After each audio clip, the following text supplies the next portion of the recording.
Remember that sinking feeling when you know you'll have a tough talk with a colleague, a client, or your boss? Whether you are managing a business, or negotiating with a thesis supervisor, or leading a project, these tough talks are unavoidable. But what if the conversation we avoid the most are actually our greatest opportunities? On this channel, we usually talk about writing research and public speaking. But true fluency isn't just about presenting data, it's about navigating human dynamics that let the data be heard.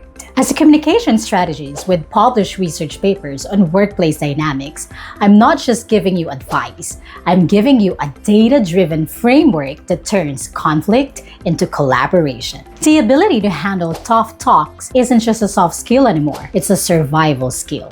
Now let's kick off our video series on the art of difficult conversation. This isn't just about big corporations, by the way. This affects every team, every person, every industry. When you can't have a difficult conversation, problems fester, relationships break down, and productivity plummets. So how do we fix this? That's what our framework is for. This series will be your guide built on a powerful 5-step framework we call BALIK.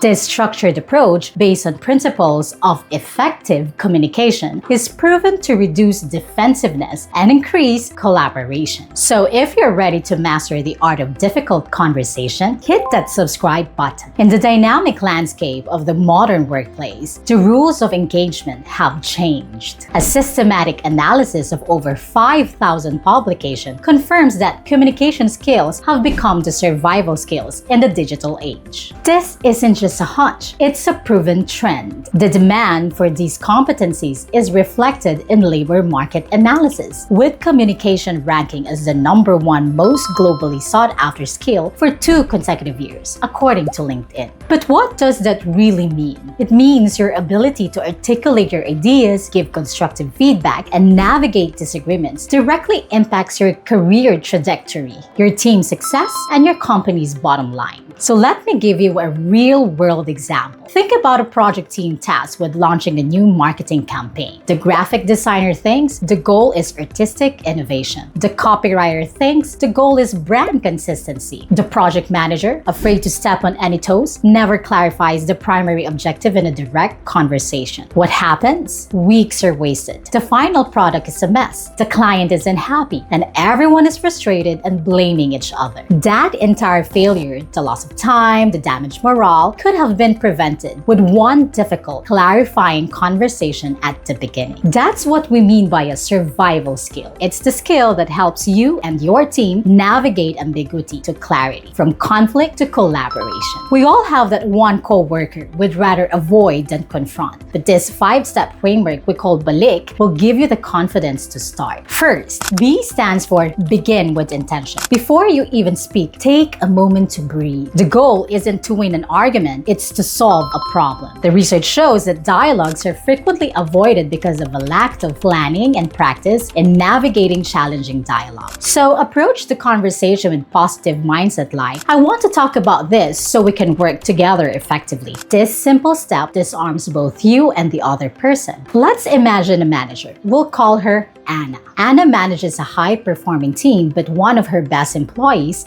David, has been consistently missing the deadline. So Anna is frustrated. Her initial reactive intention is, I need to tell David to get his work in on time or there will be consequences. So Anna uses the first step, begin with intention. Takes a moment to breathe.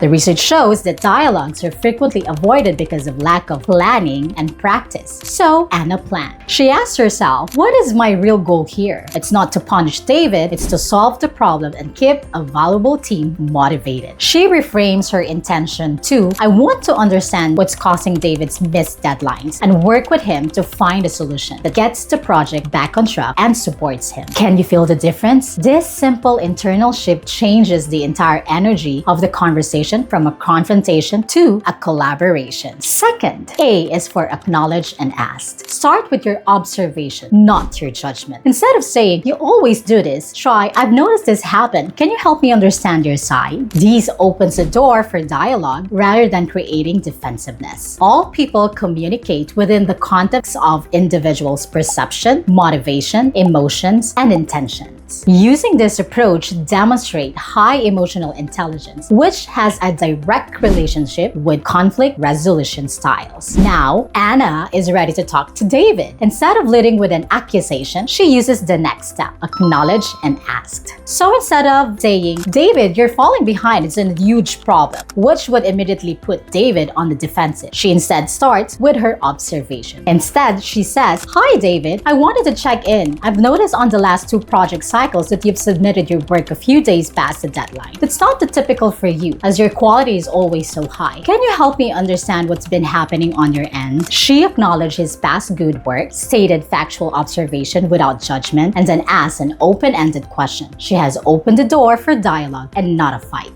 And if you or your company or your organization needs to level up your team's communication skills, don't hesitate to reach out. Click the link below and book a session. And don't forget to hit like, share, and subscribe. It tells YouTube that you need more videos like this one, and it helps the channel. Let's proceed to the next step, which is a powerful one. Listen to understand. This is often the hardest part because we're so focused on what we want to say next. But true listening isn't just hearing words, it's about paying attention to nonverbal cues and paraphrasing what you hear to confirm understanding. This is where you truly listen. Don't plan your rebuttal, just listen. Research shows that people with higher emotional intelligence are better at managing their own emotions and understanding the emotions of others, which in turn helps reduce the frequency of involvement in workplace conflicts. Our instinct is to plan our rebuttal while the other person is talking, but true listening is about giving someone your full attention. Going back, now David feels safe to be honest. He explains that another department head has been giving him urgent side projects, telling him they have executive priority. He's been overwhelmed trying to juggle 2 sets of conflict deadlines and was afraid to say no. Instead of interrupting, Anna listens. She pays attention to his words and to his stressed body language. When he finishes, she doesn't offer a solution yet. Instead, she first reflects on what she heard. She then say, "Okay, so what I'm hearing is that you haven't had a workload issue, but a priority issue. You've been getting conflict urgent requests from 2 different managers, and it puts you in an impossible position. That sounds incredibly stressful." Now, David visibly relaxes. He feels heard and not blamed. Remember, listening isn't about agreeing. It's about making the other person feel heard and understood. 4. I is for integrate a solution. Work together on a solution. It's not about imposing a solution. It's about collaborating to find one you can both agree on. The solution-oriented method is the most popular amongst the other conflict resolution styles. The goal here is to transform communication from a source of conflict into a catalyst for positive change. Now that Anna has full picture, they can move to the 4th step, integrate a solution. Now, Anna doesn't just impose her will. Instead, she says, "Thank you for explaining that. This is a system problem and not a you problem. How about we solve this together? I'm going to speak with the other department head to create a shared priority system for these kinds of requests. In the meantime, if you get another urgent request, please bring it to me immediately so we can assess it together before you start the work." How does it sound? Now, Dave created a solution that addresses the root cause and empowers David. They working as a team.